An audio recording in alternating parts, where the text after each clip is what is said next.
ടെൻഷനുള്ളതല്ലേ, മണനിലയിലേക്ക് കയറി വാ.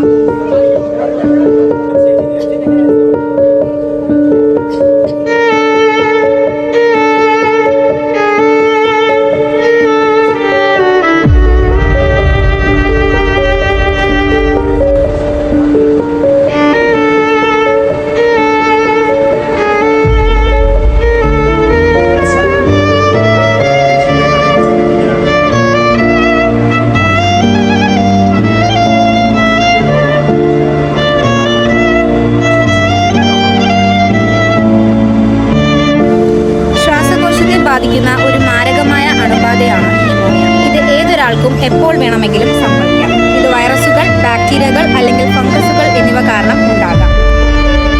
ന്യൂമോണിയയെ പ്രതിരോധിക്കാൻ നമുക്ക് ഒരുമിച്ച് പ്രവർത്തിക്കാം. ഓരോ ശ്വാസത്തിനും വിലയുണ്ട്. ന്യൂമോണിയക്കെതിരായ ഈ പോരാട്ടത്തിൽ എല്ലാവരും പങ്കാളിയാകും.